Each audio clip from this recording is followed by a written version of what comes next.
സഖറിയ ഒരു പുരോഹിതനായിരുന്നു എന്ന് പറഞ്ഞുകൊണ്ടാണ് ഇന്നത്തെ സുവിശേഷ ഭാഗം തുടങ്ങുന്നത്. അദ്ദേഹത്തെക്കുറിച്ചുള്ള കൃത്യമായ ഇൻട്രൊഡക്ഷൻ ഉണ്ട്. മറിയത്തിനും ജോസഫിനും എങ്ങനെയാണോ ദൂതൻ പ്രത്യക്ഷപ്പെട്ടത്, അതുപോലെ സഖറിയയ്ക്കും പ്രത്യക്ഷപ്പെടുകയാണ്. പ്രത്യക്ഷപ്പെട്ടത് ഏറ്റവും നല്ലൊരിടത്ത് വെച്ചാണ്, ദേവാലയത്തിൽ വെച്ച്. മറ്റവർക്ക് രണ്ടുപേർക്കും വീട്ടിലായിരുന്നല്ലോ. പക്ഷേ സഖറിയ ദേവാലയത്തിൽ ദൈവത്തോടൊപ്പമായിരിക്കുന്ന സമയത്താണ് ദൂതൻ പ്രത്യക്ഷപ്പെട്ടത്. എന്നിട്ട് ദൂതൻ പറഞ്ഞു, ഒരു കുഞ്ഞ് ജനിക്കും. കാര്യങ്ങളൊക്കെ പറഞ്ഞപ്പോൾ സഖറിയ വിശ്വസിച്ചില്ല. എത്ര വേദനയാണ് സഖറിയ വിശ്വസിക്കാതെ പോയത്. കാര്യം ഒന്ന്, അയാൾ ഇപ്പോൾ പള്ളിയിലാണ്.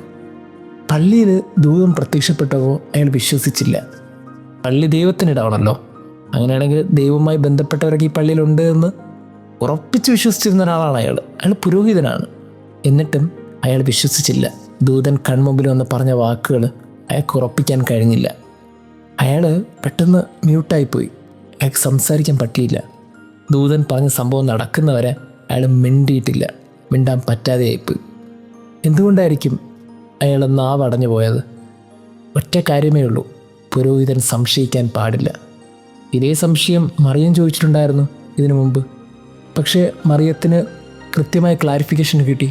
കൃത്യമായി ദൂതൻ എക്സ്പ്ലനേഷൻ പറഞ്ഞു കൊടുത്തു, സ്ട്രെങ്തൻ ചെയ്തു, കുറച്ചും കൂടി എംപവർ ചെയ്തു. പക്ഷേ സഖറിയയ്ക്ക് തിരിച്ച് ഒരു വാണിംഗ് കൊടുത്തിട്ടാണ് പോയത്. ഇത് സംഭവിക്കുന്നവർ നീ മിണ്ടില്ല ഇനി ആരോട്. അയാൾ മിണ്ടിയില്ല. ഇത്രയൊക്കെ ഉള്ളൂ. ഞാനിത് പറയുന്നത് സമർപ്പിതരോടാണ്, പ്രത്യേകിച്ച് ദൈവത്തോട് അടുത്തിരിക്കുന്ന സന്യസ്തരോടും പുരോഹിതരോടും.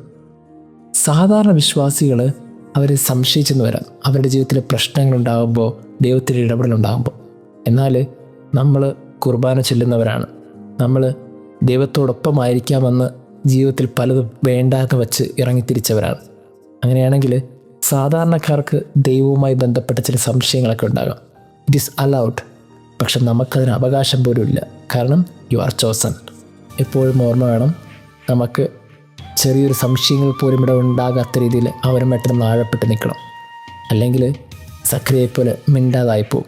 അത് സംഭവിക്കുന്നവരെ, ആ അത്ഭുതം കൺമുമ്പിൽ കാണുന്നത് വരെ നമുക്ക് ദൈവത്തിൻ്റെ ചില ശക്തമായ ഇടപെടലുണ്ടാവും. നീയും ദൈവവും ഒന്നാണ്. അത്രത്തോളം ദൈവം നിൻ്റെ ജീവിതത്തിൽ ഇടപെട്ടിട്ടുണ്ട്. അങ്ങനെയാണെങ്കിൽ ഇങ്ങനെ സംശയിക്കാൻ പോലും ഇടമില്ലാത്ത രീതിയിൽ ദൈവത്തെ വിശ്വസിക്കണം. ആ ദൈവത്തെ ചേർത്ത് പിടിക്കണം. അതാണ് ഇന്നത്തെ സുവിശേഷത്തിന് ഓർമ്മപ്പെടുത്തൽ. ദൈവം നമ്മെ അനുഗ്രഹിക്കട്ടെ.